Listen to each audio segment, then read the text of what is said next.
Roll a 2. I can go and pray, or I can go to the warrior. Has he got anything worth nicking? He's quite strong, isn't he? He's got a few good things to nick. The gnome, I think, is pretty good. Yeah, you need only roll 1 die when you try to open the portal of power, and 2 dice in the mines. He is good. Little Gary the gnome, Gary the gnome. I'm going to go to the temple and pray. Oh, I meant to do the spell. I'll do it on the next go. I got a 6, which meant it's gain of strength, so we don't need to re-roll that. So that's all good.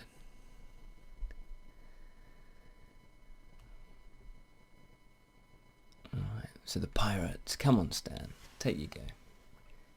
You just have to re-roll. You just have to roll. Unless the game's frozen. Kind of. Okay. Stan rolled a 6. Yep. And I think the game has frozen. You've broken the game, Stan. Why are you breaking the game? Yeah. Just like a little ghost. Just slowly taking the dice back to where it should be.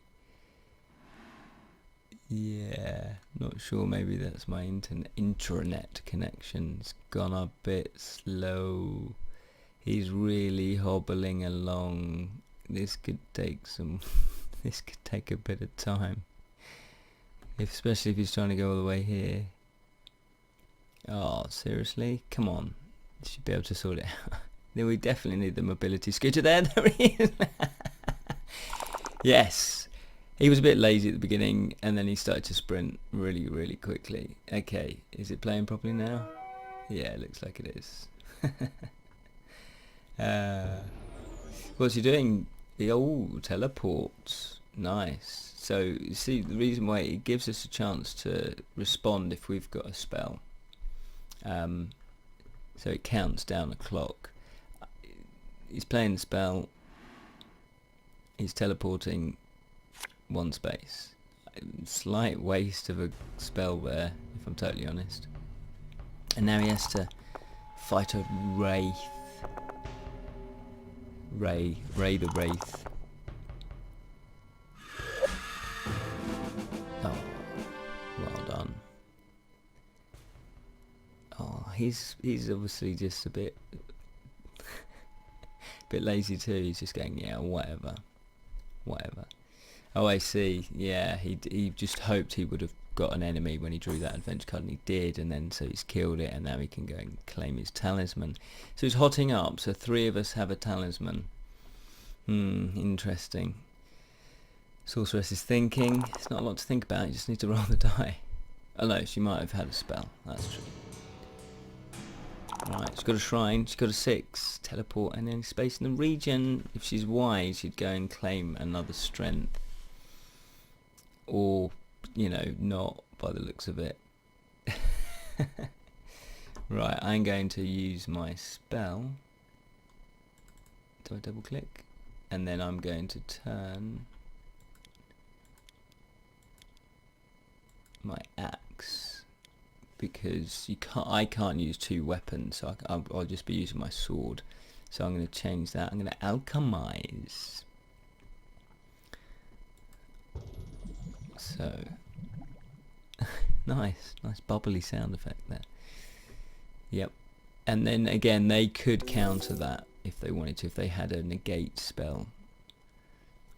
So because I use that spell, my wand, I can evade any creatures or characters. That's good. So if somebody comes to attack me and I just think they're too strong for me, although that's very rare, they're too strong for me, then obviously I can evade, which is cool.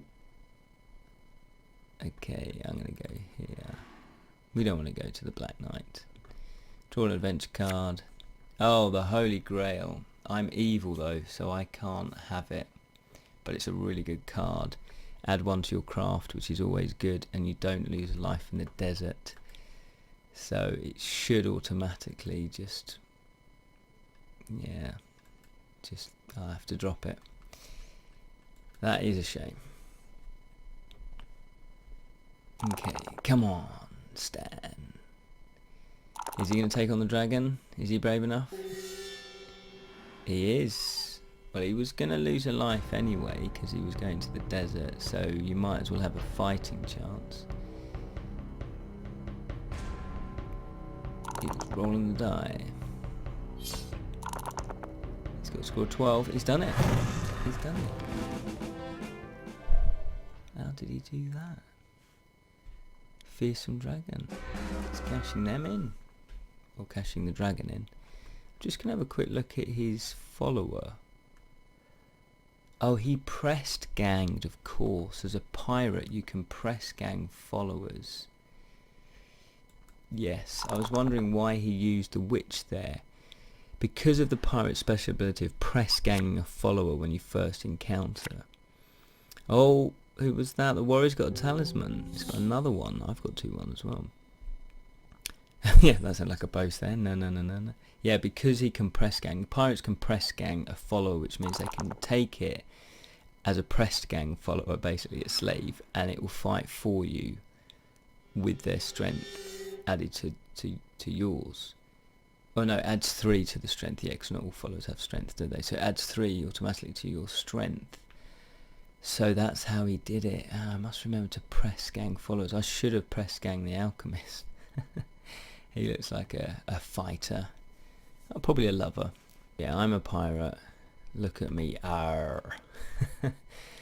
Yeah, we've leveled up quite a lot here. We've strength 6, craft 7, 3 lives. So I'm down 1 life. I'm down 2 fate, but I've still got a fate left. Look at that, 6 gold. Brilliant. So I do need to, yeah, do need to go and spend that gold, I think. Now I've got an alchemist as a follower. That means he can transform anything, any of my objects into gold. I'm not going to do that because they're all pretty good objects.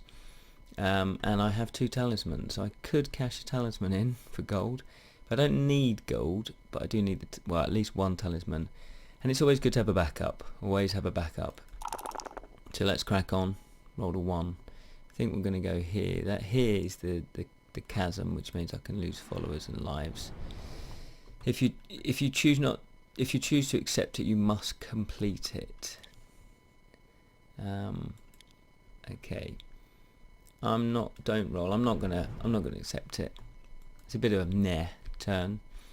I guess some people could say that talisman is a little bit. There isn't much strategy. Nah, there kind of is. There is. I can see where they're coming from. It's you roll the die, and and then you move.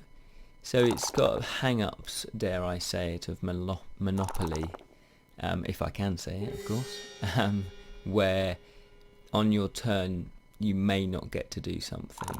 So, for example, I could have gone to the chasm, but it would have meant me rolling to see if I lose a life or if I lose my followers, which, yeah, it doesn't sound like fun. But this does. The Sorceress is taking on a goblin. He did pretty well, but she is pretty powerful now. She's got craft 9, so soon she's going to start going up to try and get through the portal of power. So I've rolled a 1, so again that's not a brilliant go. So 2 goes in a row. If I go here, I'll lose a life. If I go here, I'm going to go here. Yeah. So it says here. I'm slightly confused. The runes, you do that. Pray at the runes. That's not what happens at the runes.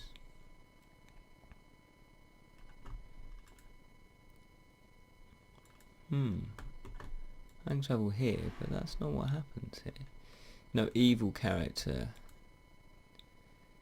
So I can't have it. End turn. That's slightly weird. Yeah, so 2 turns in a row there. I didn't really do much. I couldn't do much. So that is If you're evil, you lose a life. Both Stan and I are evil. I haven't got anything to counter that. So down to 2 lives. I might go and heal my lives up. I'm down to, 3 lives. Stan's down to 2. Sorceress is down to 2. The warrior, on the other hand, seems to have 9 lives. An event, all characters must miss 1 turn. Oh, he's got a giant to fight as well. So the event happens. We're missing a turn. So again, that's 3 turns then in a row that I have not had a go, because I'll be missing my turn.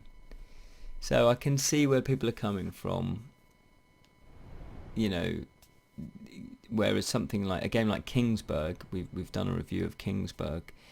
You get to do something every single turn, and you get choices. So I can see where people are coming from. But for me, because I like fantasy and love fantasy, it's the theming that really does it for me. And because I played it as a kid, it was one of those early games that was like, wow, there are games like this, rather than Monopoly, which is fine, but you know, I wanted something a bit more, something that was really interesting to me.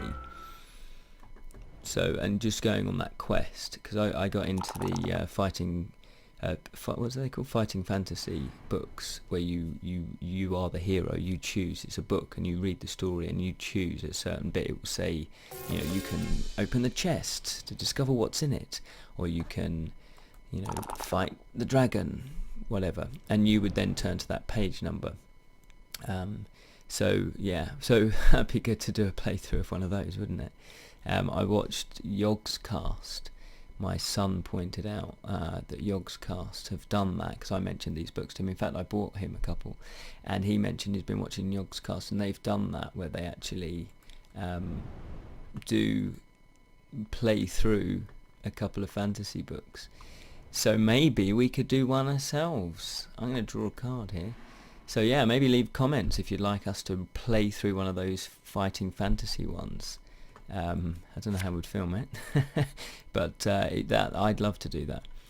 The kindly mage has made his home for the rest of the game. He'll give 1 spell for every good character landing if they're craft. Okay, I can press gang him. I'm going to encounter him. It should say press gang, because he's saying any good character landing here. I'm going to press gang him. Which means he's a stranger. Ordinarily you can't take strangers as a follower, but the pirate can press gang him, which means when I fight a battle, just one battle, I could actually add 3 strength because he's fighting with me. So Stan's praying. Oh, that's pretty good. I think that was gain a talisman or something. Yeah, gain a talisman. So everybody now, let's have a look. Everybody has a talisman. That's pretty good. But who is brave enough to go and take on the middle region?